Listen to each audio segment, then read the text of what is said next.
there's lots of kids, Dad. Like this.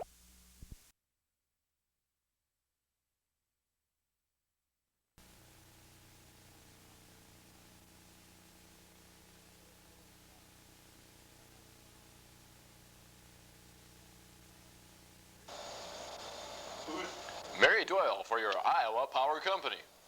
Paying for energy each time you use it would be one way to know what it costs to operate your appliances.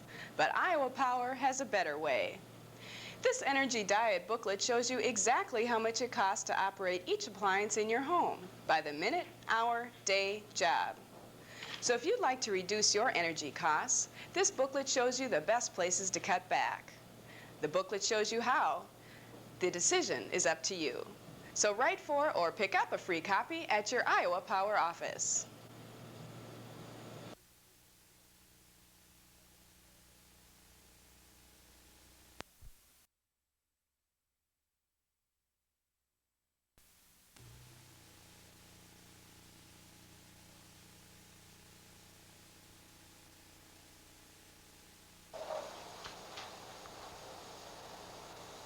Mary Doyle for your Iowa Power Company. Paying for energy each time you use it would be one way to know what it costs to operate your appliances. But Iowa Power has a better way. This energy diet booklet shows you exactly how much it costs. Okay, your instructor screwed up. That crazy. My fault.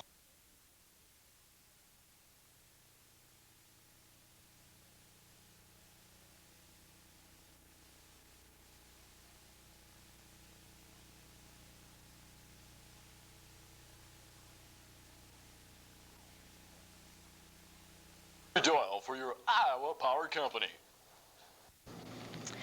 Paying for energy each time you use it is one way to figure out how much it costs to run your appliances. But Iowa Power has a better way. This energy diet booklet shows you exactly how much it costs to operate your appliances in your home by the minute, hour, day, and job. So if you'd like to know what it costs to operate your appliances, you can write for or pick up this free copy of the Energy Diet booklet at your Energy Power Iowa dealer. Something like that. Shit.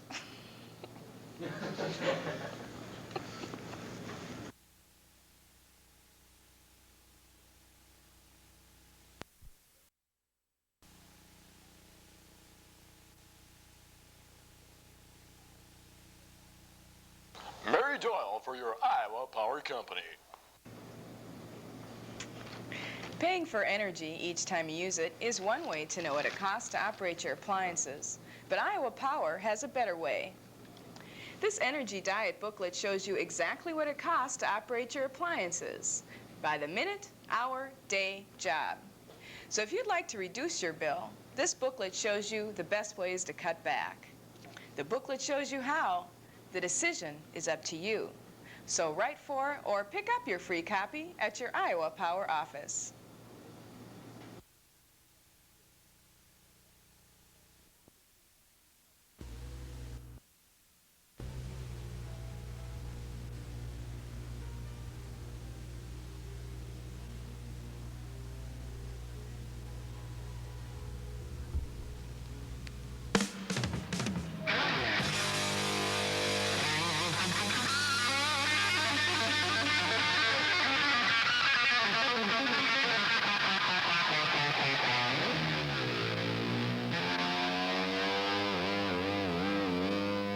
Hey, this is Winston Freeman, a singer of Megalife, and this is guitarist Nicky Sharp. We're here to talk to you about having a good time. You know, we like to party and get crazy just like everyone else. That's right. But when we're out having a good time, we don't include drugs.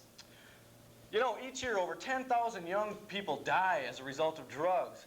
And drugs are highly addictive, and no matter what you're thinking, you can't control drugs. Drugs are going to control you.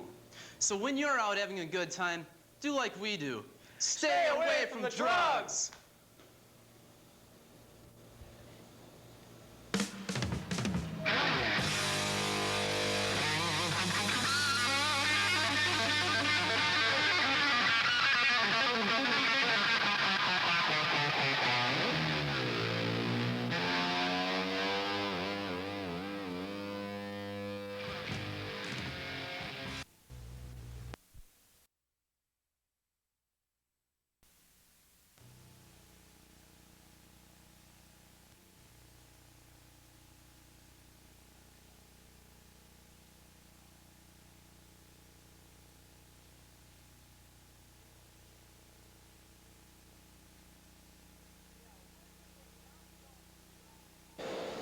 No, we're simply not going to the Grand Canyon. Well, there's no way I'm spending another vacation at your mother's place. Whoa, sounds like you two are looking for something different for your vacation.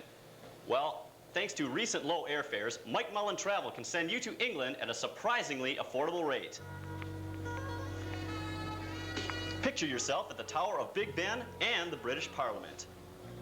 Or watching the changing of the guard at Buckingham Palace. History comes to life as you walk the battlements of a ruined castle or probe the ancient mysteries of Stonehenge. And all this can be yours for $649. I just never knew England could be so affordable. You know, this sounds like it'll really be a vacation to remember. Well, you bet it is. Call Mike Mullen Travel at 555-1212 for reservations now.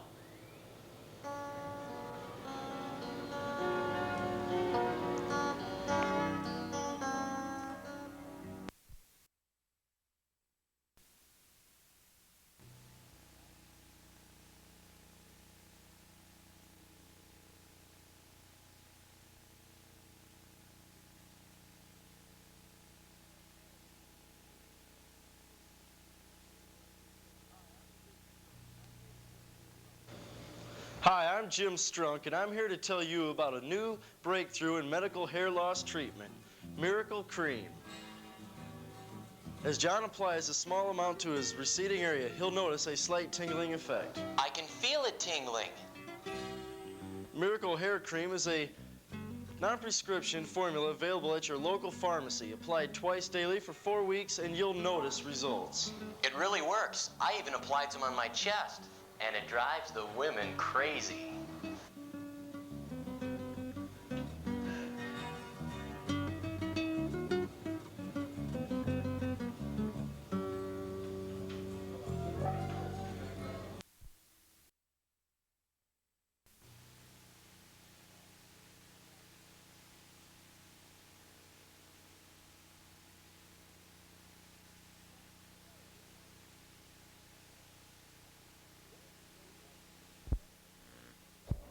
Rolling Stone magazine is celebrating their 20th anniversary, and they want you to help them celebrate. Hi, I'm Jan Wenner, publisher of Rolling Stone magazine, and I'd like to welcome you to the world of music. As you know, Rolling Stone magazine is music, but it's also a whole lot more. From exclusive interviews with today's top artists, album and music reviews, to the latest news on fashion and popular trends. And if you order now, you also get this 20th anniversary special absolutely free. Inside, we feature superb pictorial display of David Bowie. And we also cover the ever-changing trends from the 50s right up to what's hot for the 80s. So why don't you subscribe now for 19 issues for $19.95. Call 1-800-555-2110.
Pierre Cardin, buy it because you sting.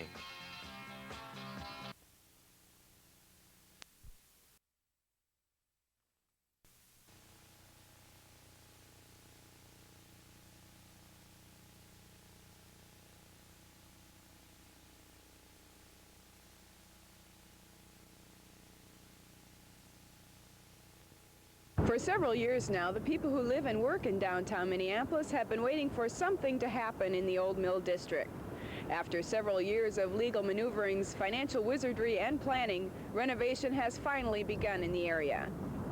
The first completed project is the Whitney Hotel, and it has been met with public praise for its beauty and elegance. We spoke with Sherry Haunty, the front office manager, to find out more. So Sherry, can you tell me what day the Whitney opened to the public? The Whitney Hotel opened March 20th, 1987 to the public. That was our official day. We opened the 18th and had a private grand opening for some associates of the owners. Mm-hmm. And who are the owners of the Whitney? The owners are a conglomeration of people, but the primary owners are Bergerud Whitney Development Company, and they're based right here in Minneapolis. What else is planned for the area? Well, various office complexes. The building next to the hotel, the Sarasota, is going to be an office building, and right directly behind the hotel is the Crown Roller Mill building, and they're both scheduled to take occupancy by the end of this year. Also, it's going to be some retail and residential, health club, parkway along the river, so it's about a 7-year plan. What are the room rates? Actually, I think our room rates are competitive. They start at $110 up to $150. The difference depends upon the room type or the view. We have two basic views, one which we call a city side view and a river view. So it looks like the Old Mill District renovation is off to a fantastic start with the opening of the Whitney Hotel. With photographers John Brune and John Borger, I'm Mary Doyle.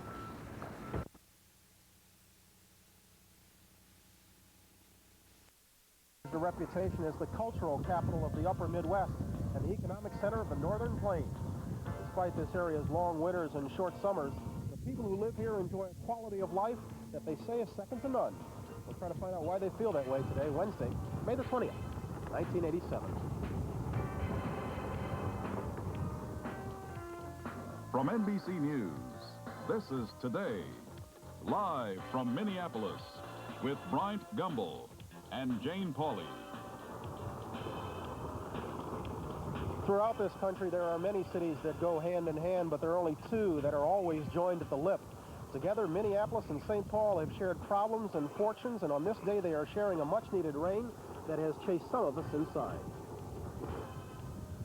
And good morning. Welcome to Today on this Wednesday morning, where, as you can tell, we've been greeted by a slight drizzle here in Minneapolis, St. Paul area. I say we because only yours truly is sitting outside the Hennepin County Government Center. One Jane Pauley happens to be warm and dry inside that same government center. Good morning, Jane. Good morning, Bryant. What do you expect? This is the land of 10,000 lakes. The water's got to come from somewhere. Yeah, I guess. Aside from that, Bryant, I'm deciding. You represent Minneapolis, and I will represent St. Pauli. It also seems to always happen to us on a Wednesday. Have you noticed that? Yes, it does. When we were on the train, we got rain in Minneapolis. When we were on the boat, we got rain on a Wednesday. Nonetheless, some of you often ask when we go on the road, what happens if it rains? You're about to find out.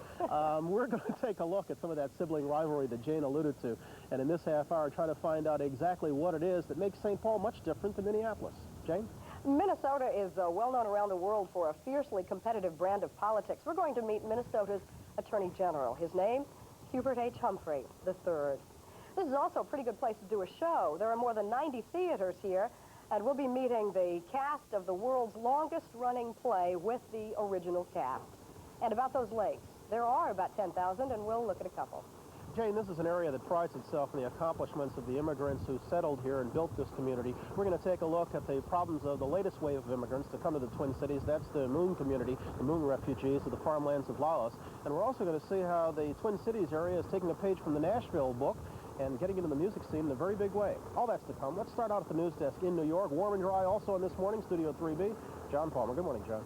Brian, Jane, thank you. Good morning. A U.S. military transport plane left Bahrain in the Persian Gulf on this morning on the first leg of a flight to the United States, bringing home the bodies of 24 of the 37 American crewmen who died in the missile attack on the USS Stark. NBC News correspondent Stephen Frazier reports now from Bahrain. A solemn ceremony in Bahrain as bodies of American sailors killed on the USS Stark were brought ashore and transferred to a plane which will carry them to West Germany. The ship's captain, Glenn Brindell, looked on. Next to him, Barbara Kaiser, whose husband Steve was one of those killed. The Navy counts 37 dead in the attack. The remains of 24 men have been identified. Those of 11 others have not, and 2 have not been recovered. The Navy is still searching in the Gulf. The Stark has been towed to a deep-water anchorage. A Navy damage assessment team is now aboard. That team is looking at wrecked sleeping quarters and other damage to plan repairs. This is unprecedented. No ship of this size has been hit by 2 missiles and has ever sailed again. Another team is on the Stark now, a Navy board of inquiry trying to establish what happened. In the time since the attack, the admiral commanding Navy forces in the Gulf has learned that the Stark's crew was at its weapons and its radar consoles, was tracking the Iraqi jet, but never knew the jet had fired missiles. I believe quite honestly that the crew of the Stark did not believe they were being taken under fire by a hostile aircraft. I honestly don't believe that they felt that they were under any danger. The Board of Inquiry seeks to answer questions that have been raised before about American military activity in the Middle East. Was the United States prepared for what can confront it here? And is there any way to be better prepared? Stephen Frazier, NBC News, Bahrain. In this country, Nicaraguan rebel leader Adolfo Calero will be called to testify before the Congressional Committee investigating the Iran-Contra affair today. Calero, in a prepared statement, says his forces gladly accepted money from many sources because, he said, the Contras were forsaken by Congress. More on the hearings now from Bob Kerr in Washington. Behind the scenes, committee investigators have traced traveler's checks drawn from money donated to the Contras. Robert Owen, Colonel North's self-described courier, transferred thousands in traveler's checks to Contra leaders. Now, Utah Republican Orrin Hatch has disclosed that North cashed some himself, raising the question of personal use. Do you know why Colonel North may have cashed some of these traveler's checks at food stores and gas stations in the Washington area? Do you know why he may have used or cashed $100 at a tire store here in this area for 2 snow tires? No, sir.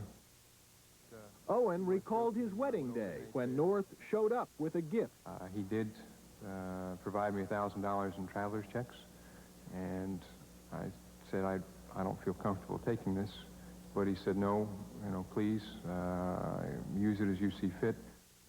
Owen says he and North joked that their activities could land them in jail, that North predicted he'd be the fall guy, and that CIA Director Casey knew everything. Today's witness, Adolfo Calero, Colonel North's chief contact with Contra military units. Bob Kerr, NBC News at the U.S. Capitol. There was a terrible tragedy at a New York City zoo last night. 2 polar bears mauled and killed an 11-year-old boy who, with 2 playmates, went inside the bear's enclosure for a swim in a moat surrounding their lair. One of the bears grabbed one of the boys. Police were alerted by his screams, and they shot the bears to death, but it was too late. The boy was dead. The 2 playmates managed to escape. Officials at Brooklyn's Prospect Park Zoo will begin an investigation today into security and safety practices at the zoo. Well, it was quite a day in Chicago for Harry Carey. On Tuesday, his first day back on the job as announcer for the Chicago Cubs after suffering a stroke 3 months ago. As Jim Cummins reports, Carey, who has been broadcasting Major League games for 40 years, was his old self again. They're going to runners. Swung on a base hit into center field. 1 run is in, another man going to third. Holy cow. Harry Carey is back following recovery from a stroke.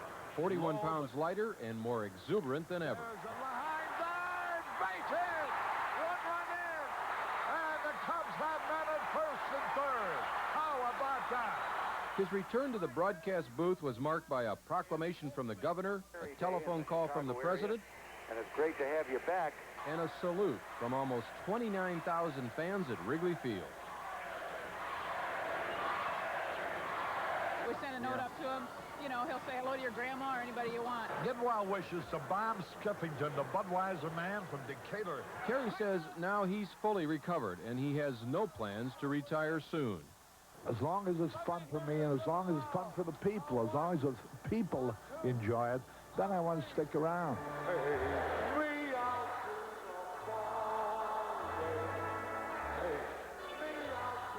Jim Cummins, NBC News, Chicago. It's a little past 8 minutes after the hour. By the way, the Cubs won that game. Back to Bryant, Minneapolis, St. Paul. Of course they won, John. It was 9-2. And John, by the way, I can't lie to you and tell you that it's very comfortable out here. It's not. It's windy and it's a little chilly. Temperatures in the 50, and there are clouds overhead, but the rain has stopped on this day. They assure us that the sun is going to come out in the Twin Cities. Unfortunately, it's going to be on Thursday. On that note, let's take a check of the weather. Willard Scott has set up shop over by the river. Willard? If there's anything I can't stand, it's a smart aleck. You don't do the weather, I do the weather. Do you get that straight? These people are so happy here today in St. Paul and Minneapolis and all of Minnesota to see rain. They have just had a dry period. In fact, the whole winter, 15 inches of snow. Last year they got 96. And let me tell you, I'm in my favorite town in the whole world. And don't you forget it, Minneapolis. St. Paul was here first. Do you get that? Minneapolis is a suburb of St. Paul. And Ron Maddox is a local politician, and Ron is a friend of mine who's been around for years. What's the difference between Minneapolis and St. Paul? Well, as I was just showing Willard, the difference is in the Bible you can't find Minneapolis, but St. Paul you can. That's, bless your heart. See that? Read the Bible. It says St. Paul. You can leave now, Ron. Look what I found. You talked about Nashville, Tennessee. They have Goo Goo Cluster ice cream here. They're so far ahead of everybody else in the world, it doesn't even matter. Would you, here, there's my Goo Goo. How you do? Good morning. It is so, this young man, this is Eddie Landa, and Eddie is a black belt karate expert. And how old are you? I'm 9 years old. Did you see The Karate Kid? Yeah, I did. Did you like it? Well, it could have been better with... How could it have been better? If I was in it. Okay, let's see. Let me see one of your moves now, okay? Okay. Can I see you do something?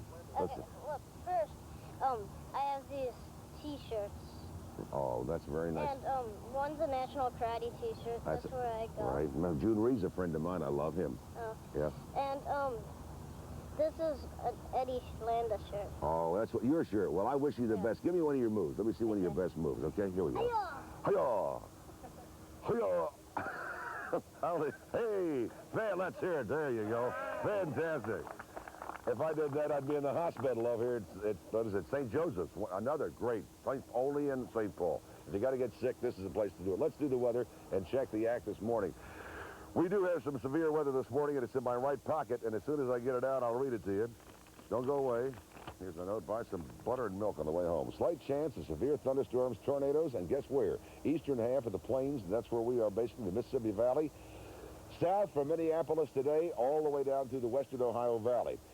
Flash flood warnings in almost all of Iowa, especially central and eastern, heavy 2 to 4 inches of rain. The northern plains and the upper Mississippi will get heavy rain. That's good news for the people of Minnesota. And fog again in the Great Lakes, the Ohio Valley, and the mid-Atlantic states. And snow in the mountains of Montana this morning. How about those apples? Hot continues in the lower Ohio Valley and the southeast. Eddie and I now are going to give you some local forecasts. So here's what's happening in your world this morning. 59 degrees, cloudy skies in the Twin Cities. This afternoon, showers and occasional thunderstorms. Some may be heavy at times. High around 75 degrees. St. Paul, we're having a ball. Mr. William H. McDaniel, Mr. Mac. They love him to death down in Bay Springs, Mississippi. He is 109 years old today. Okay, Eddie, one more. Here we go. Back to Bryant Gumbel. Hiya! All right, Larry, thank you. 12 past the hour now, and on close-up this morning, the great debate. First, some orientation as we begin our stay in the Twin Cities. Minneapolis and St. Paul both sit on the Mississippi River, with Minneapolis mostly on the west side of the river and St. Paul over on the east side. They are always called the Twin Cities, but really they're not very much alike. In fact, there's definitely some sibling rivalry between the two. We talked to some local residents and heard these kind of opinions. Minneapolis does have a lot more going for it, because I've been to St. Paul, and I've gone there some days, like when I'm not working. And it's really a drag. It's boring. There's nothing over there. To me, Minneapolis is too big and too confusing and too clustered. It's too fast-paced for me. I don't know. It just seems real easy in Minneapolis. Everything's nice and square and laid out, and you can kind of find your way. But St. Paul angles all over. Well, I find St. Paul to be a much more civilized city. St. Paul is all right. It's very, very small and kind of back in the Stone Age. But I think St. Paul is better. They got all that sports and everything, but we got the brains in this side. St. Paul's kind of more or less, it's kind of behind the Iron Curtain. I consider Minneapolis a big suburb of St. Paul. George Latimer is the mayor of St. Paul. Barbara Carlson is a member of the Minneapolis City Council. I'll start with you ladies first. What generalizations might I be able to make about St. Paul and not be far off the mark? Well, you might say that St. Paul is the Boston of the Midwest, that it's very traditional, old money, very, very serious, where Minneapolis tends to have a more yuppified atmosphere. We swing a little more, if you can say that Swedes can swing. Is that necessarily better? Well, it's more fun, I think, and I'm crazy about George, you know, and I went to school in St. Paul. Maybe you'd like to share what you think of St. Paul, I'd like to, George? but I'd rather you not touch me, Barbara. Actually, we don't have a rivalry, and that's very misleading. We've long ago decided that wealth and power Minneapolis is in control of. And the reason we're a livable city is St. Paul is left to the less important things like beauty, truth, now, George, goodness, and occasional George, humor. I'm going to try not to touch you, George, but the thing that makes us both so fabulous is that we have wonderful people. Absolutely the best. I know I'm not going to let you off that easy. None of this Chamber of the Commerce Is stuff. it true that St. Paul tries to fend off progress? We fought it off very well for many years, yes. Yes. Is it true that Minneapolis is in bed with progress at any price? In bed may be too strong a word, Brian, but we are known to enjoy our developers, and we pride ourselves. This is one of the healthiest cities in the nation. People cry to come here and build fabulous buildings. Officially, governmentally, when you do collide, over what do you collide? Occasionally a project or two that we've had. Yes, once or twice it's happened. To be serious for a moment, you know, most central cities are not at war with each other. It has to do with the out-migration of wealth and people from central cities. And you don't see a whole lot of economic or people shifting from one central city or another. It has to do with the other kind of exodus. So we've collaborated on housing. We just had a shelter program for the poor, $5 or $6 million that we worked on together. Everybody has a bed in Minneapolis and St. Paul if they wish to have one. They truly do. And it also, we're very good to our suburbs. We have something that may be boring called fiscal disparities, but that means we don't even have poor suburbs. And what is good for Minneapolis is good for St. Paul. We have fabulous development in Minneapolis. We have a new Saks that's going to come in. We have a conservatory. What is that, a Saks? You've heard this of sounds like a Chamber of Commerce. It does. Why don't we cut her off? Is that to say that if you had to live in St. Paul... Well, if you want to shop, you want to come to Minneapolis. If you have to live in St. Paul... I have lived in St. Paul. And you would No, again. I would not. I would do it again. You'd be a lot calmer if you came back and lived there. You should either get off your diet or come live in St. Paul. I got to thank you both. Who do I thank for the weather? George Latimer, Barbara Carlson, thanks both. We're going to come back and talk Minnesota politics in just a moment with a Humphrey. We'll do that after a break. This is Today on NBC.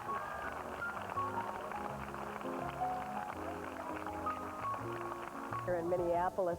For most of this century, Minnesota's chief export has been important national political leaders. Probably the most beloved of a long list would be Hubert H. Humphrey. This morning we're joined by Hubert H. Humphrey IV, who was the Attorney General of the state of Minnesota. And good morning. Good morning. Pleasure to see you and to meet you. You are contemplating a run for the United States Senate on your own. Is it true, the political wisdom, that your name is worth 50,000 votes still? Well, I hope it's a good legacy, and I hope it's a good inheritance. It's something you have to build on. The 80s have been a little dark and a little cold for liberals in some part of the country. Has that been true in Minnesota as well? I don't think so. I think the question of liberalism is how do you take care of people's needs, and how do you meet those changing circumstances that we have to confront, and that's the essence of liberalism, is to accept that change as a challenge and as an opportunity. That's exactly what I grew up in anyway. That's what I understood liberalism to be from my childhood. What issues would your father be talking about today if he were still alive? Education, a challenge to meet those young people's needs for the future, an opportunity to have a job, make sure that everybody was treated equally and really have that successful chance for a better life. I can hear a little bit of interference since we're indoors, and some of your Minnesotans have joined us here as well.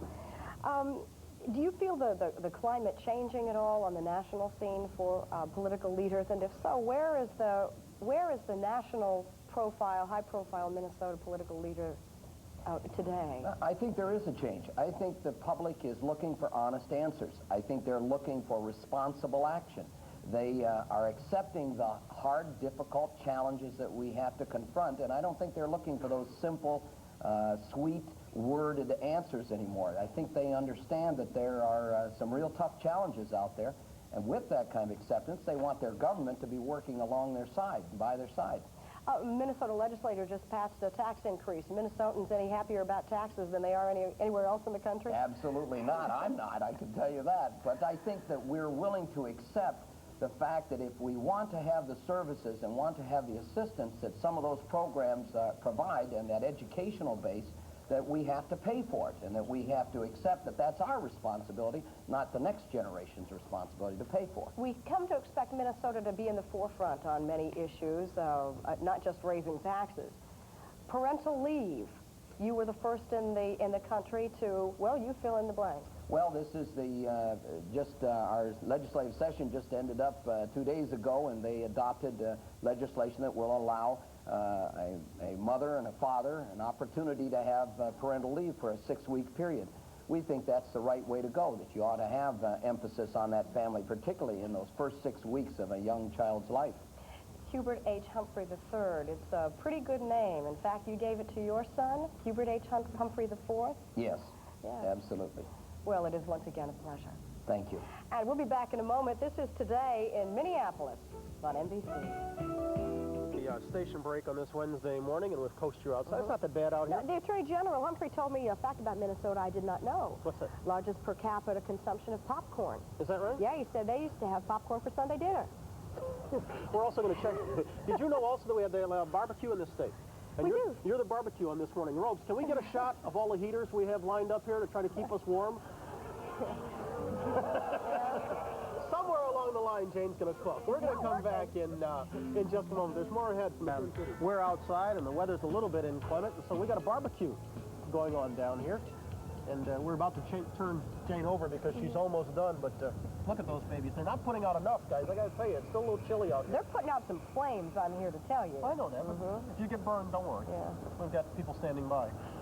In this town, we're going to take a look at this half hour. We have a new host and a new co-host standing by? Something like that. We're going to take a look in this half hour at some unusual mining that is done. Would you believe here they mine the sewage for gold and silver? Yes, it's a way of getting rid of it. We're going to talk about that. These are a very special breed of people. There's a punchline in there somewhere. I guess that was it. What do you got? Yeah, well, just a few more moments. Boyd Mansell will give us a look at something the Twin Cityans take a great deal of pride and a lot of pleasure in. Their lakes. And we'll meet another big fish in these waters, comedian Louis Anderson. This being a pretty place, we're also going to get some lovely pictures of why it's so livable here. But first, let's move on back to the news desk. John Palmer has a check of the weather. John? Brian, Jane, thanks. Good morning again. In the Persian Gulf this morning, a Navy Board of Inquiry is getting underway on the USS Stark, with officials trying to find out why the ship's radar didn't see 2 Iraqi missiles coming.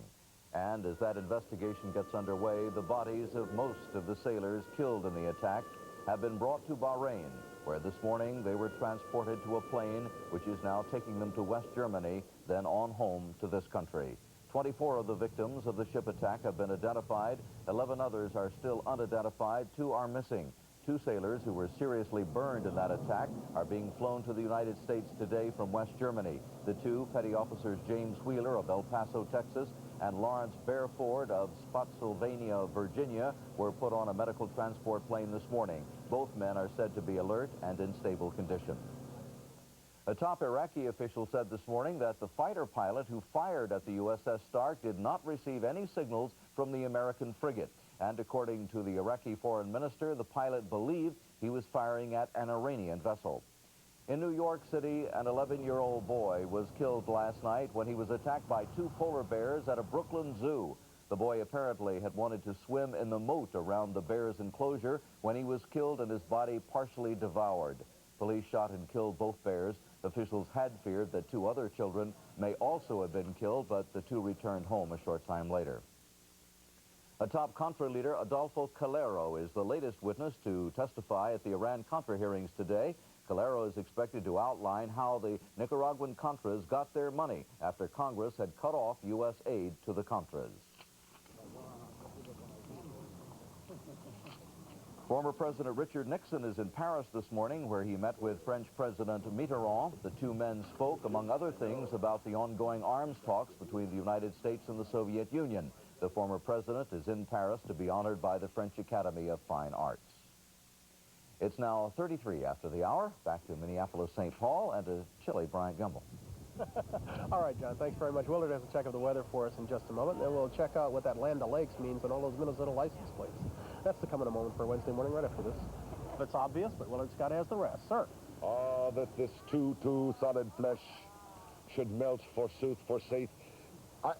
It's an understatement to say the Guthrie Theater is one of the world's foremost theaters. It is a super understatement to say that Jack Edwards perhaps is the greatest costume designer that ever lived. Does that come close to flattering you? Well, almost. Almost. You are one of my favorite people.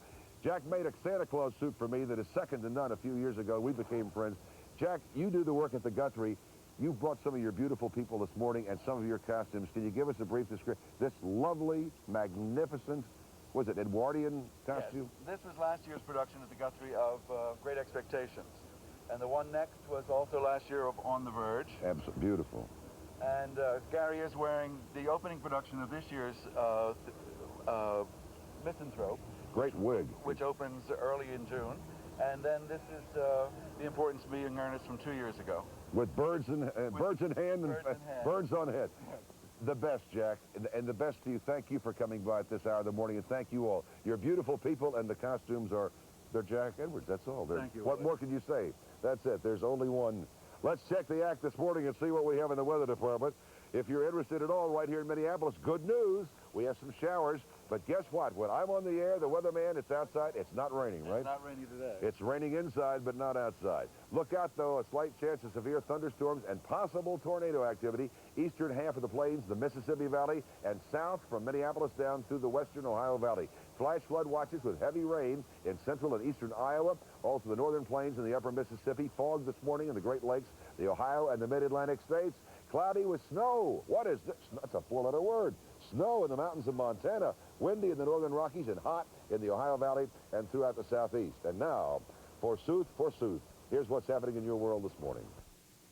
59 degrees, cloudy skies in the Twin Cities. This afternoon, showers and occasional thunderstorms. Some may be heavy at times. High around 75 degrees. From St. Paul, Minnesota, capital of the great state of Minnesota, Sarah Nelson in Greenville, South Carolina. Happy birthday. Sarah is 101 years old, makes the best vegetable soup in the world, says make your tongue beat your brains out. It's so good. Now back to across the river to the other town, St. Paul suburb. Thank you, Willard. They don't call Minnesota the land of 10,000 lakes for nothing. Today, correspondent Boyd Matz joins us this morning to report that every one of those lakes is important to the people of this state. Boyd? Good morning, Jane. Geography has a lot to do with shaping the personality of a region. Nowhere is that more evident than in Minnesota. Those lakes Jane mentioned and the rivers give this state 19,000 miles of shoreline. So the water dominates the lives of the people. It's where they work, it's where they want to live, it's where they want to play, summer and winter. Friday afternoon in Minneapolis, and the people are in a hurry. They can't wait to get out of town and get on a lake.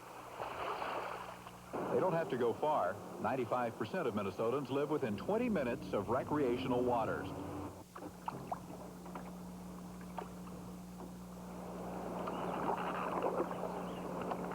It is, after all, according to the state motto, the land of 10,000 lakes. Although by actual count, it's closer to 15,000. The legendary Paul Bunyan had one good friend, a blue ox that he called Babe, and Babe was so big that when Babe walked around in that swamp land, wherever he left those steps, a lake filled in behind. That's why Minnesota has 15,000 lakes. It works out to 1 square mile of water for every 15 miles of land in Minnesota. That's enough for every resident to think they should have their own place at the lake to get away to.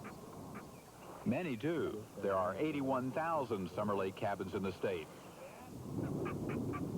Others who don't want to hassle with herding the family out to the country every weekend have the luxury of living in one of the thousands of year-round residences on the city lakes.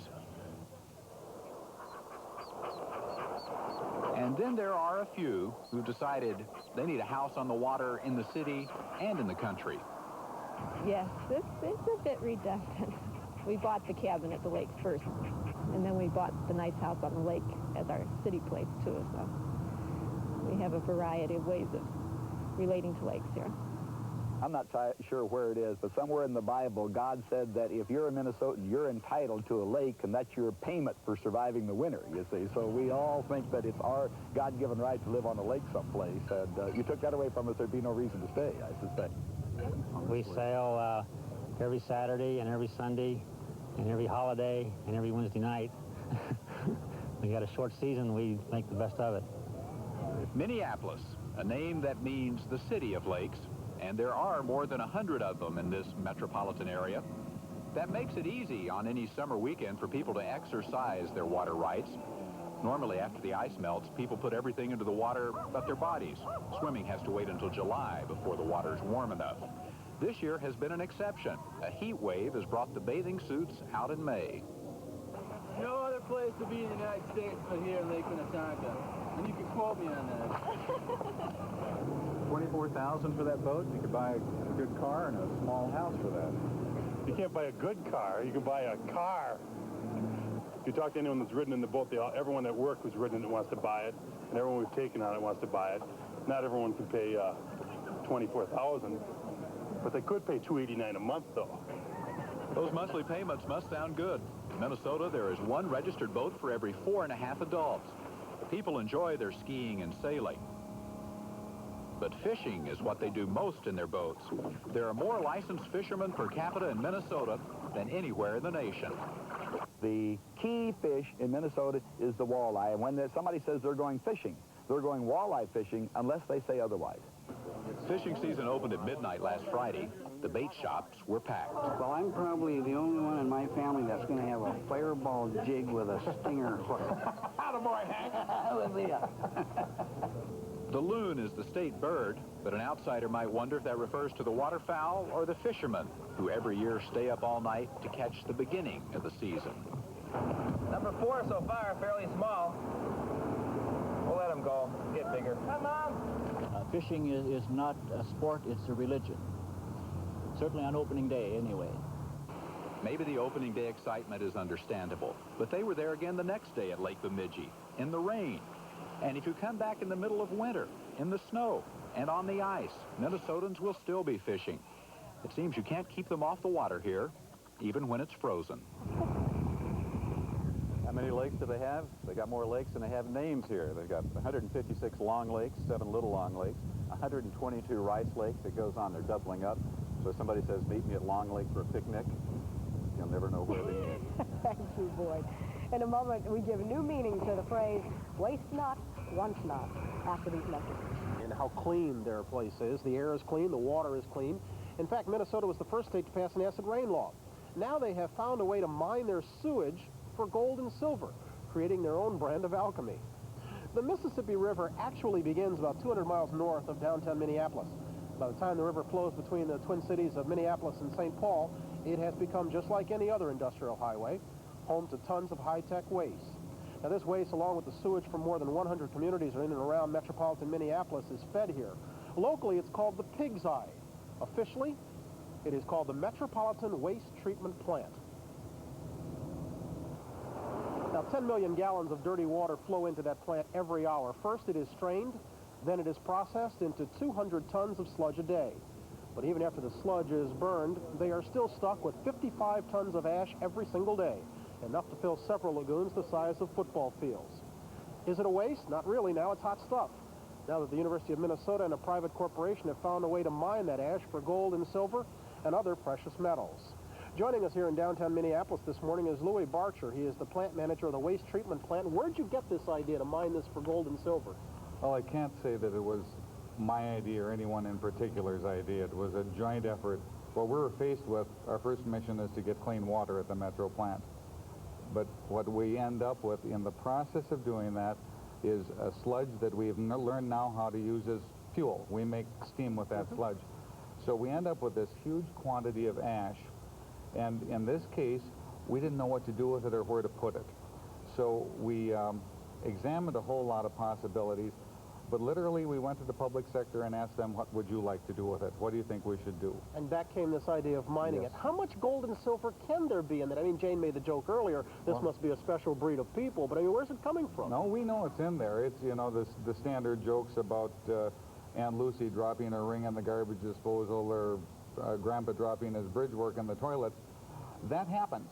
That actually happens, but most of it comes from the high-tech areas. Most of it comes from the computer businesses in the Twin City area, where they do printed circuit work and then end up washing those printed circuit cards. Everything that goes down the drain comes to the sewage plant. So how much do you wind up with? I mean, can you give me numbers per ton or per 100 ton, what you wind up with in precious metals? What we've done, we've had it, this ash, this is the product we're talking about. This is the stuff before you ship it out to be mined. That's right. This is the ash as it comes out of the incinerators after we've made steam from it. We've had this tested by independent labs. They tell us that there's as much as 0.4 of an ounce of gold per ton in this, and they also tell us that there may be as much as 4 ounces of silver per ton. So what that means is we know it's there. So you're not turning a profit on this venture then? I mean, this is not necessarily a profit-making venture so much as it is an economical way of disposing of your ash? I think I'd phrase it that we are turning a profit. You are? The way I look at it, what we do with this product is going to cost the local users money. The best estimate for shipping this ash material to a landfill or whatever is about $35 a ton. The deal we made with private industry is for $30.45. So when you say you're turning a profit, you mean you're losing less on disposing? I'm saying that, but I'm also saying that we get a cut of the profits. What happens, the reason I'm so excited about this is we get a cut of the profits. We get 1/3 of the net profits from the gold and silver, but most importantly to people like me who are in the environment business, is after they get done mining this stuff, this is what it turns into be. This is a lightweight aggregate. What we're talking about here is a total ultimate disposal plant. Now this can be used in what? Concrete and asphalt? Exactly. Let me just extend it out a little bit so that people can see. You can throw this, this is like a rock material. So what we're so pleased... And there aren't too many contaminants in this to disqualify it? There shouldn't be any. You got to remember that this material, this sludge that we have used as fuel already, has been exposed to about 1,500 degrees Fahrenheit. So what we're looking at here is an inert material that, as you can tell, is very light. Can other cities do what you're doing? I'm convinced that other cities are going to be very interested in what we're doing. The standard joke in sewage is if you don't like the river, move upstream. Well, here in Minnesota, we're about as far upstream as we can be. And now you've told these people that they are literally walking gold mines. Well, thanks very much. You bet. Louis, I appreciate it. We're going to come back in just a moment. Louis Anderson, after a station break. Super. So fun. Comedian Louis Anderson found it very funny. Recently, Louis returned here to his hometown and taped a show which will be aired this summer on Showtime.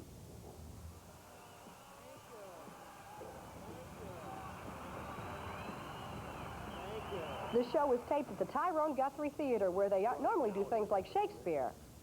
Growing up now is harder because people have to worry about things. Kids especially, we didn't really worry about that bomb hitting. Like now kids have to think, well, should I go to school? Because you could say to your parent, hey, that bomb's supposed to hit today. I'd like to be home at least. So I could hit you just before it hits.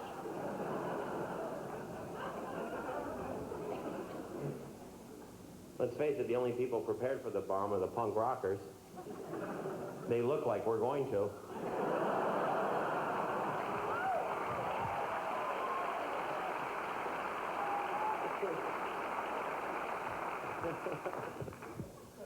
They're great. I love the punk rockers. Don't be hard on them, because eventually they're going to have children. And those kids will find those pictures.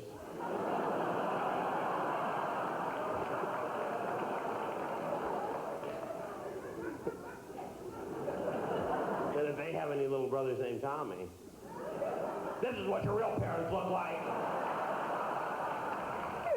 Louis Anderson, you get home a lot? I come home a lot. Yeah. I just flew in. Yeah. I love it how people from Minneapolis, St. Paul, they'd like to say, we don't have any accent. No, sure, yeah. No, not at all. They do. You grew up in a big family. 11 kids. Is that big? That's big for my standards. Yeah. Was it a big Some happy stars. family? Yeah, well, no, it wasn't always happy. I mean, we had a lot of problems in my family, and I think sometimes my humor grew out of that. Like my father was an alcoholic, so that he was kind of mean sometimes, and my mom, to cope with that, would kind of like leave the planet. And so I think there was a little stress sometimes. Like but what kind we of always humor found could a grow lot out of that? Well, like my mom saying, Mom, can we get a cat? Oh no, they lick the butter. I'm not arguing with that. Just going, yeah, maybe she's right. What was it like coming back at the Tyrone Guthrie 3? I was telling you, I was in Minneapolis when I was a teenager, and I saw Twelfth Night. I saw Shakespeare. 12th night, one more, we would have had 12 kids. So it was real exciting. In fact, I really wanted to film that at the Guthrie because Minnesota audiences really made me grow as a comic because they demanded, you know, good jokes and clean material and premises that worked. So I wanted to film it here, you know, because I worked on that material about 8 years, and I wanted to be able to, you know, have them share in that filming. And They're not an easy audience, the Minnesota crowd. no. They're not. Haven't you found that? Yes, I found it. Except for these. We came indoors, and there are some of you faint of heart who aren't outdoors, and aren't we glad? I think they're not an easy audience because I think that Minnesota is that famous thing, the good life. And I think that people really want things at a high standard. You know, our medical here and our social systems and the way we take care of people in our beautiful cities. So what's to poke fun of people who have it all? Lutefisk. And anybody who can survive a 40 below wind chill. Yeah, you know, you are the man one has to ask. How many answers do you have to this question? How cold was it? I like when they said, is it cold enough for you? No, I like it to be 100 below. And people love their jumper cables here. That's a big thing. They'll show them to you. Look at these. Look at the teeth on them. I'm thinking about taking these hunting with me next year. What's the story? We've got let's say, lutefisk? Lutefisk? Lutefisk? I don't know. I never tried it. We've got a spot on it later on. You might You'll have hear a spot on you if you eat it. I'll tell you that. Well, Louis Anderson, we'll have to leave it at that unless you have any final thoughts. One more thing. I want to make you an official. Where is it? Where's the jacket? Where's the jacket? An official twins. Bring it over. There it is. Just throw that thing. Throw that thing. She's going to be an official. The twins are going to win the series this year. We're hoping the twins will win the series. My twins? Well, we hope your twins. They've already won. They have you. I can't get it out. But the Minnesota Twins and Jane and I will be playing this year. M for Mom. Yeah. Thanks, Lou. Thank you. Thank you very much. We'll be back after this.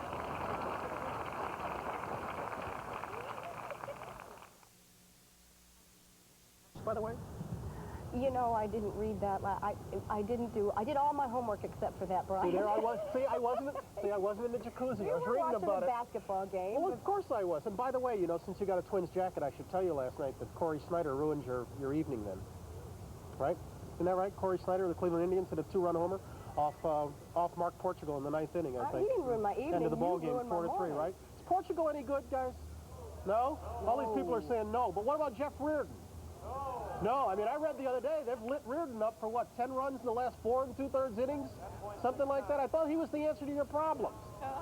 I thought he saved you from Ron Davis. Oh. You want Ron Davis back? No! Yeah, I mean, you gotta learn this stuff if you're gonna be a Twins fan. I'm sorry. I'll take notes. That's all right. Are you comfortable now? Are you I am perfectly comfortable. Yeah? Ready to head on? Perfectly comfortable. Okay, we still got an hour to go from Minneapolis, St. Paul. We're going to get to that in just a moment. We've still got to talk about some music because Prince has started a whole new revolution here in the music world. And we're going to also take a look at a new wave of immigrants coming to the Twin Cities. We'll do that after station.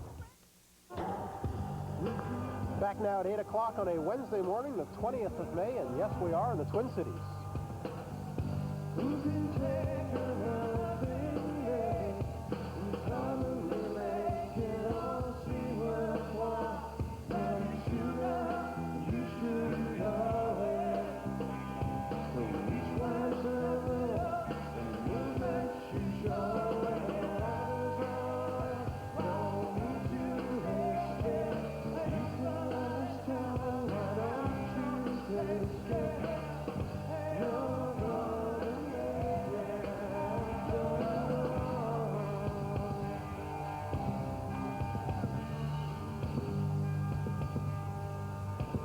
fans of the old Mary Tyler Moore Show will recognize that music. My pal here is one of the foremost fans, right? I was home on Saturday night a good deal, yes. I know, and you happen to watch. And for a lot of folks, that kind of music, the Mary Tyler Moore Show, put the Twin Cities on the map. Well, that kind of music is also putting the group you just heard, Husker Du, on the map. We're going to be hearing from them a little bit later in this half hour as we continue our tour through Minneapolis. Okay? And we'll continue our look at the old and the new. For the old, we have the Scandinavian tradition of lutefisk, as Louis Anderson was. It is a delicacy, they say, that smells even older than it is. And then for the new, that rapidly growing influences, Bryant and Husker Du has given us a sample of the Minneapolis Sound and Music. And for theater, you could go to a different play in this city every night of the year. And also, you know, the Scandinavian immigrants that settled this area, there's a new wave of immigrants coming around the Twin Cities in the 80s. They are from Laos. We'll take a look at the problems they're having adjusting to life here, some of the problems they are having. Let's move on to the news desk now. John Palmer's got the latest from Studio 3B in New York. John? Brian Jane, thanks. Good morning again. The Navy's official investigation into the Iraqi missile attack on the USS Stark began this morning in Bahrain as the bodies of most of the victims began the long journey home. An Air Force transport plane is flying the bodies of 35 of the dead crewmen to West Germany and then on home to the United States. In another development, Iraq's foreign minister says the Iraqi pilot who fired on the Stark thought he was attacking the Iranian ship, or an Iranian ship. The pilot denies that he received any signals from the Stark identifying it as an American ship. President Reagan says the United States has vital interests in the Persian Gulf and will not be driven from the region. But as Pentagon correspondent Jim Miklashevsky reports, many in Washington feel there is the probability of more attacks on U.S. ships. As the Navy recovers from the devastating sneak attack on the Stark, the U.S. military is preparing to become even more deeply entangled in the Persian Gulf and is girding itself for more possible attacks.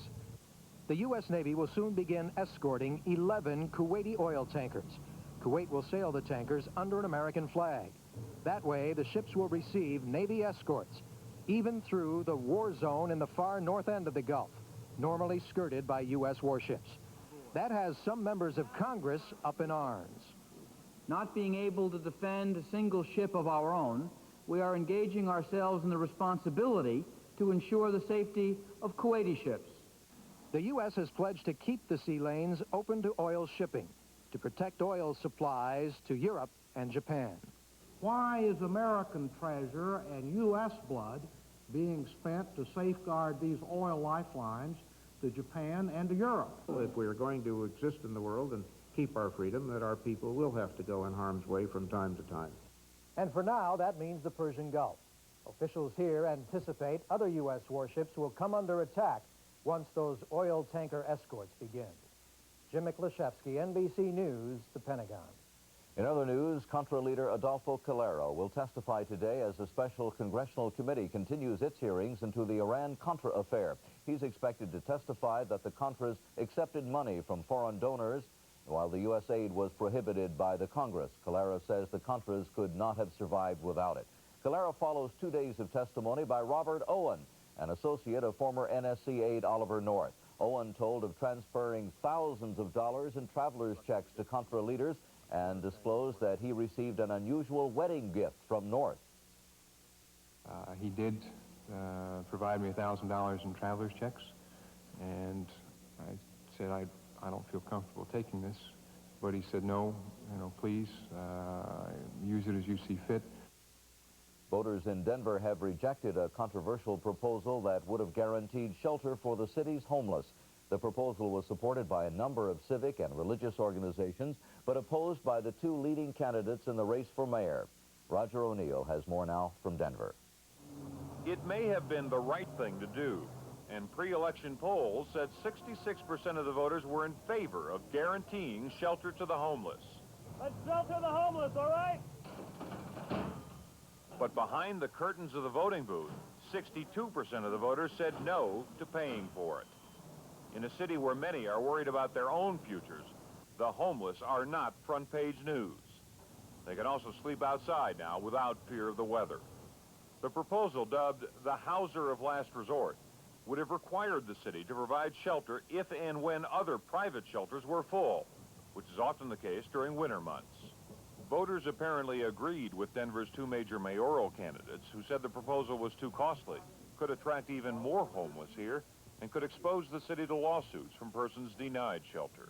They're going to find out we're doing it, and they're all going to move here. I'm very worried that the city will be sued. That sort of thing should be left up to the charitable organizations.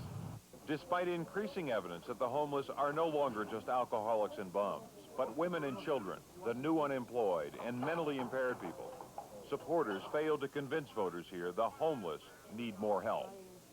Roger O'Neill, NBC News, Denver.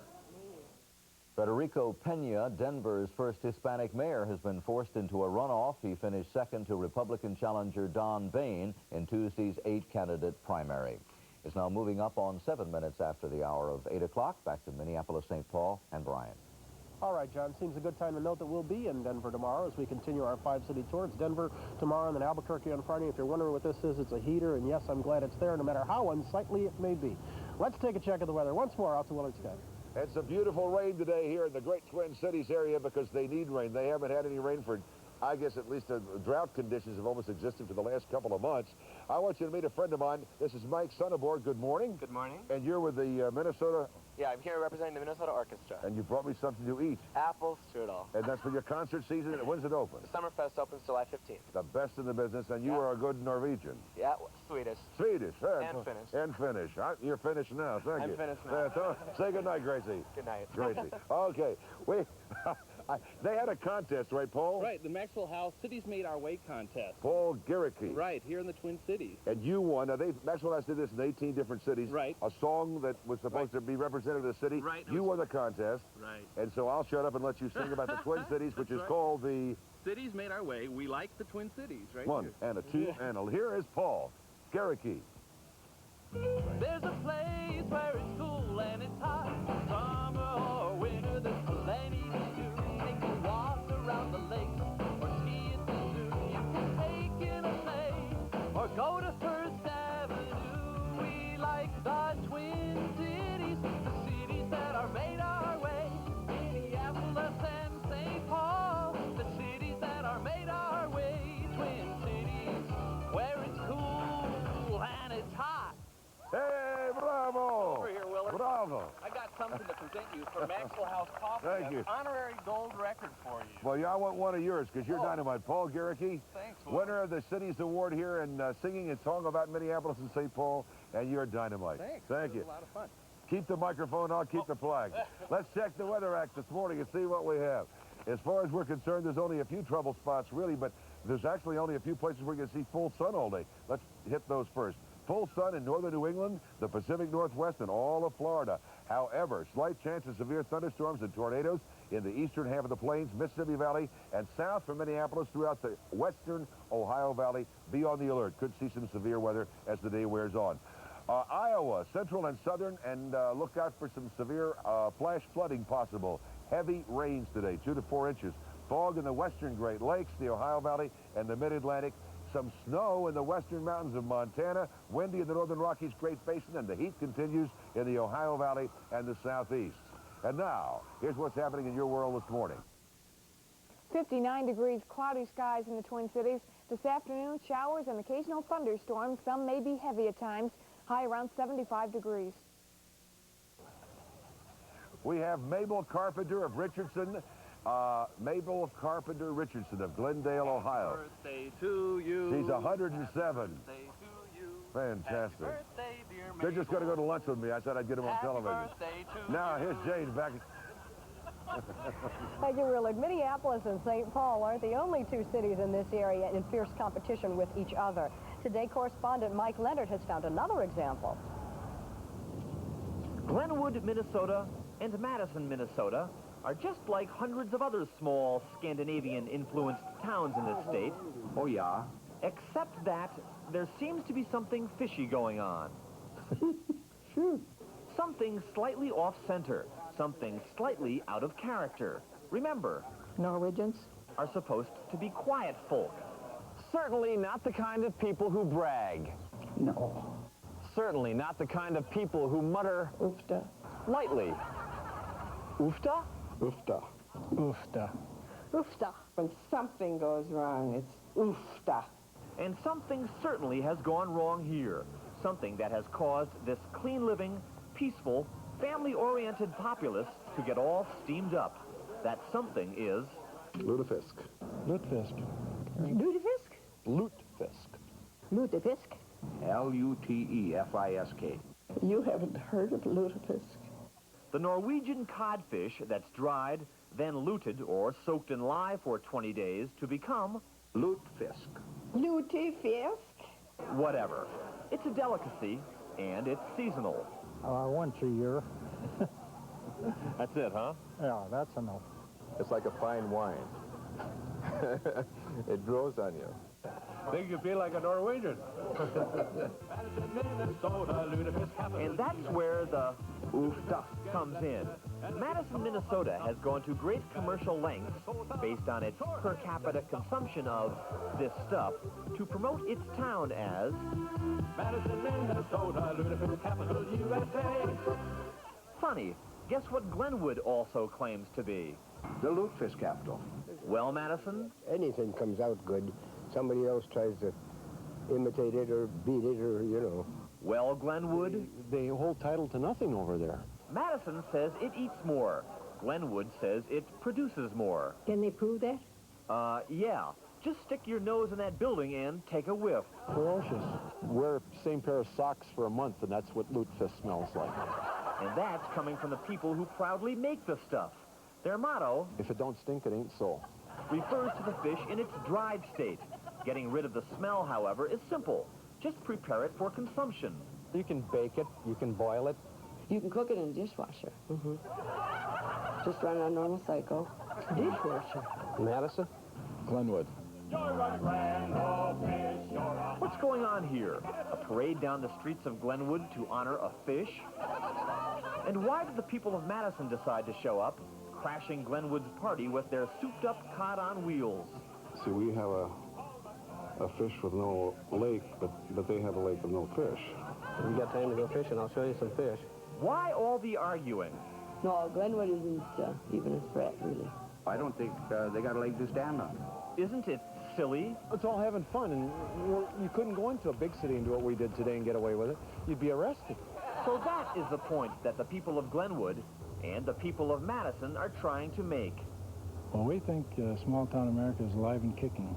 That life in rural Minnesota isn't as boring as some people might think. Nothing is boring to me. You bet. Not the work, not the play, and especially not the people. People who relish this distinct taste of small-town life. Beautiful. For today, Mike Leonard, NBC News, Glenwood, and Madison, Minnesota. If you thought you were going to see Mike Leonard lifting some of that to his lips, let it be known that Mike Leonard is the kind of person who thinks that an English muffin is ethnic food. I have some in front of me, however. Unfortunately, I am upwind from it. So I cannot testify that it smells as wonderful as they say. Fortunately, or unfortunately too, the silverware is facing the wrong direction. Otherwise, I too might try some. How many here have actually tried this? A few brave, hardy souls, but a real minority. You know what I would like to do? I would like to challenge the people of Sydney, Australia, and their witchetty grubs to try some of your lutefisk. And we'll see who is man enough to try it. We'll be back in a moment from Minneapolis, St. Paul. This is Today on NBC. About after 8 this morning, we want to put a spotlight on the Hmongs. They are refugees struggling for a new life here in the Twin Cities. And most refugees face an uphill path to economic independence. For Hmong refugees, though, the road has been especially steep. These mountain people came here from Laos with basically no formal education or transferable job skills. But there is at least one story with hope.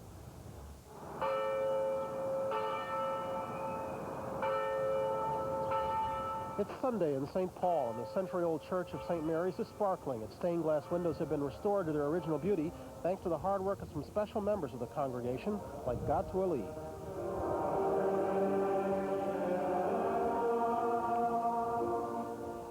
His family and friends have emigrated here from Laos through the sponsorship of many St. Paul churches. Like most of these refugees, he was a farmer in the hills of Laos. Then the war came, and he was recruited to fight. Today, he and his family are far from the horror of that war, far from the deprivation of the refugee camps. But Gato Ali and the other Hmong refugees now face another kind of struggle to find work in this country.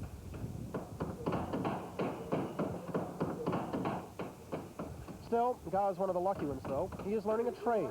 Glass artist Michael Pia raised money to help teach him and 6 other unemployed Hmong how to restore stained glass windows and eventually go into business for themselves. Many times it's the biggest problem with them as workers was holding them back. They love to work. They have a much stronger work ethic than anyone I've encountered in this country. They expect more out of life than just being a janitor or washing dishes. They want to have something meaningful, something they can be proud of. Jane Kretzmann is well acquainted with the problems of the Hmong. She is refugee coordinator for the state of Minnesota, and thank you for being with us. This is the second largest Hmong center in the United States. Why have they settled in the Twin Cities? Well, we believe first and foremost that we share a common value with the Hmong here in Minnesota, and that's the value for education. The first Hmong leadership that was resettled here found that the environment for learning, which is what they saw as their path to advancement, was consistent with their own. How many people are we talking about? We estimate between 12 and 13,000 people who are Hmong live here today. And of that number, how many right now are on public assistance? We, again, are saying about around 65%. Now, that includes women, children, and of course, the fathers. Let me introduce a Hmong success story. Chris Tao is a success story. He was raised in the mountains of Laos. He bribed his way out of there when the communists gained control. Now, after only 10 years here, he has become the first of his people in this country to make it through law school and is now a practicing attorney in St. Paul. Hello. And congratulations. Thank you. Why did you want to be an attorney? Well, I think I have seen my people struggle to settle here in this country, and they encounter a lot of problems. And I feel that that is one area in which I can help them assimilate into this society. What are the primary problems as you see them? I think there are 2 primary problems. One is the struggle to learn the language, and secondly, the struggle to earn money to become self-sufficiency. And in order to do that, you need transferable skills and also help from the people you are living with in order to give you those. Can any of your people who are willing to apply themselves make it a success, or is that just going to be too impossible for some of them? I think for the 10 years we have been here in this country, we have seen certain improvements, particularly in the educational areas, and I think the hope is not too dim for our people. Financial assimilation is one thing, but what about socially? Have the Hmongs had problems in this area? Well, I would say that we face both an intergenerational issue. The younger people are assimilating quite rapidly, in fact, too fast for their parents. And I think in that sense, we have problems. The older generation, there will be some who will never assimilate. And our goal really is to try to help the Hmong maintain their culture at the same time that they're integrating into our own. Does that seem a realistic goal to you, Christophe? I think it is a realistic goal. For those older people, the difficulty is learning the language. And if you do not speak the language or read and write English, it is difficult for you to assimilate. It's true anywhere, I would guess. Chris Tao and Jane Kretzmann, thank you both. Thank you very much for being with us. Congratulations again. We're going to come back in just a moment with more ahead from the Twin Cities right after a break. This is Today on NBC.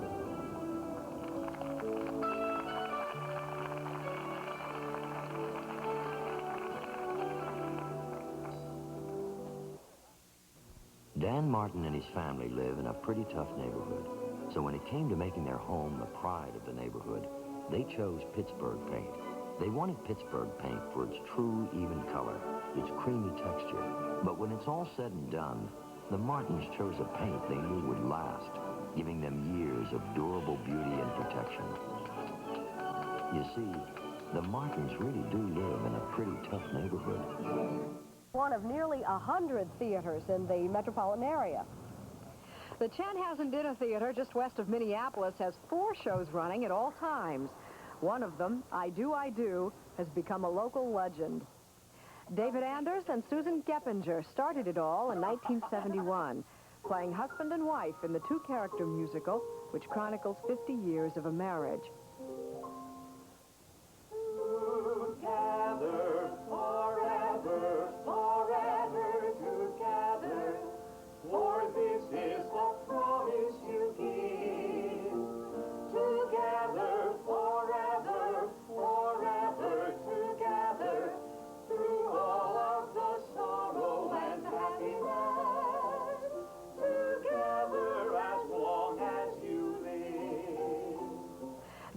the 16 years the show has run, Susan and David's offstage life began to parallel their onstage life.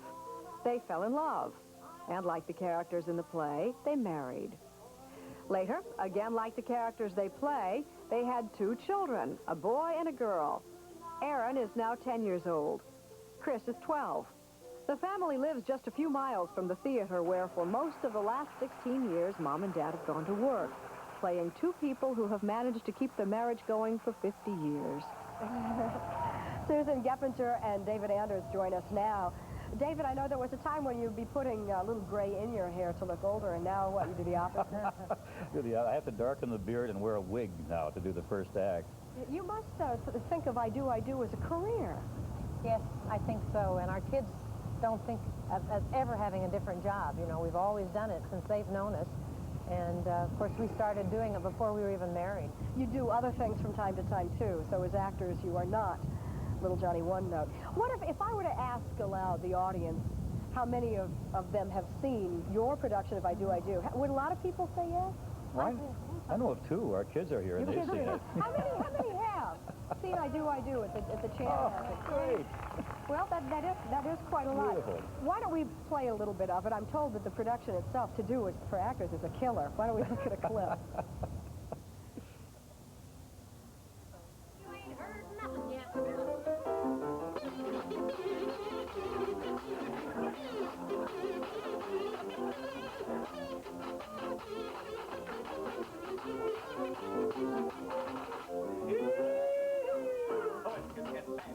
We're gonna fight for one and all. Leaving recitals at Philharmonic Hall. We're gonna be a double bill. Know the team is vaudeville. They don't marry soon. I'm gonna spend a year in bed. I'm gonna dye my hair bright red. I'm gonna learn to shoot some golf. I'm gonna take my girdle off. These are the two honeymoon that we say marry soon.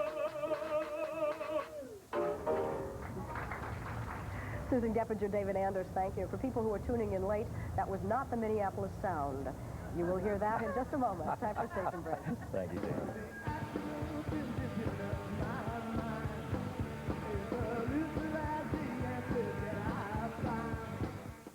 The state of Minnesota has long been known as the land of 10,000 lakes, but these days it's also becoming the land of 10,000 musical artists. For sure, this part of the world is becoming a force in the music industry, and it's no accident.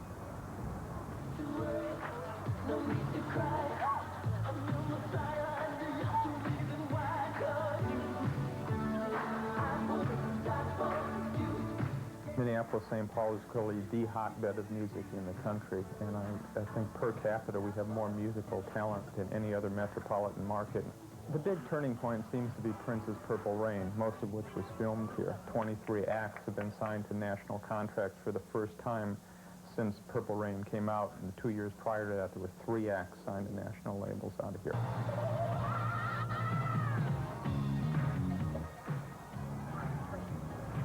When Prince put a major spotlight on the Twin Cities back in '84, many artists quickly stepped into it. One group to capitalize, his own spin-off group, The Time, with singer Morris Day. And fellow band member Jesse Johnson, they both seized the opportunity to launch solo careers.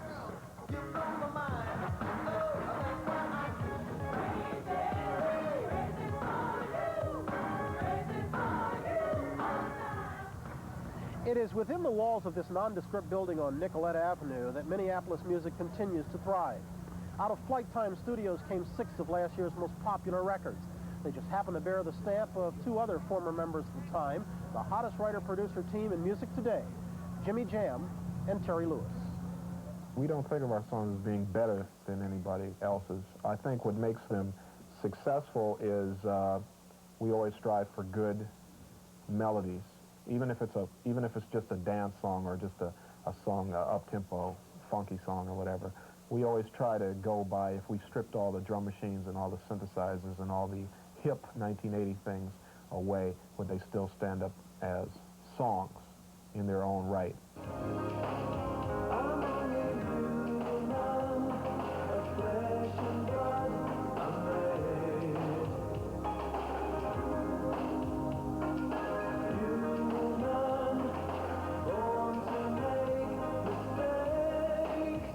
Human is has very lush chords and a very memorable melody, but it has a big drum machine all over it, just loud. And but if you take the drum machine away from it, you know, I can sit at the piano and play it, and you'll instantly recognize, oh, that's human. And we think most of our songs fall into that category, so we always try to be very conscious of that. That unique style is working, and as a result, business is booming. What? Frank Sinatra, we're busy. Musicians of every type are coming to this unlikely city to put their faith and next album in the hands of a hot duo. Janet opened up a whole new landscape, I believe, for music. As a team, we brought out the best of each other. She brought out the best of our production, and we brought out the best of her vocal abilities and different things. They're great at writing grooves. They're great at writing simple lyrics that somehow stick with you. The simplicity really works for them, and they know how to keep you dancing. I think we're good producers because we write songs so well. That's what I think. We understand our songs. I think it's hard to give a person a song and have them understand it or feel it the way you feel it. You know? And to me, a song, the most important part of a song is feeling. You know, you have to feel something from it. Otherwise, why even go through with it? Yeah.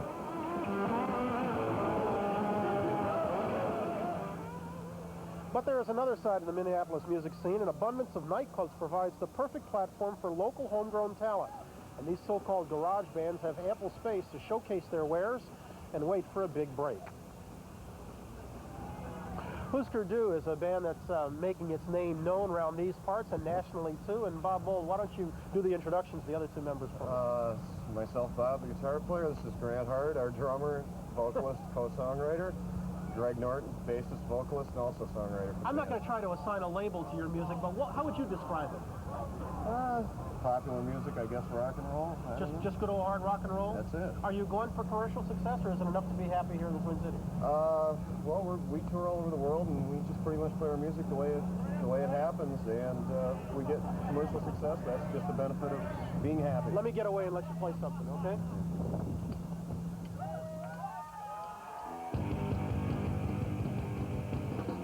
Could you be the one they talk about? We're hiding inside behind another door. Is it only happiness you want? Is why the feeling matter anymore? It doesn't mean that much to me. Sometimes I don't mean that much to you. And I don't even know what I'm hiding for. And I don't even know what I'm crying for. I don't even know what I'm hiding for. I'm crying inside. Oh, hiding inside. Could you be the one they talk about? Life is a game that only you can make. Maybe I'm about to throw it out. I give it all. It's all that I can take. It doesn't mean that much to me. Sometimes I don't mean that much to you. And I don't even know what I'm hiding for. And I don't even know what I'm crying for. I don't even know. Could you be the one? Could you be the one? Could you be the one that's hanging around? I don't even know what I'm crying for. I don't even know what I'm hiding for. I'm hiding inside. Oh, hiding inside.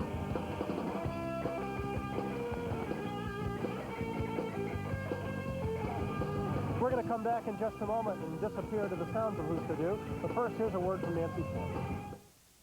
Thank you, Brian. And now the following message is brought to you by Scope with T25. Eric, I'm sorry. Forget it. You're here. Sit. I nearly said... Eric, your breath's so bad, I can see it. There it is. Where's my mouthwash? I bought something new. It's blue. Just taste it. Introducing Scope Peppermint. Peppermint like you've never tasted before. Rained on us here in the Twin Cities. We're grateful for that. We thank all you lovely people for coming out and being with us, too. Thanks for hosting us. Tomorrow morning, we're going to be in Colorado. Louis L'Amour. We'll also talk some Colorado politics, the action debut of basketball star Alex English, and much more. For this day, from all of us here in the Twin Cities, thanks for being here. Enjoy your Wednesday.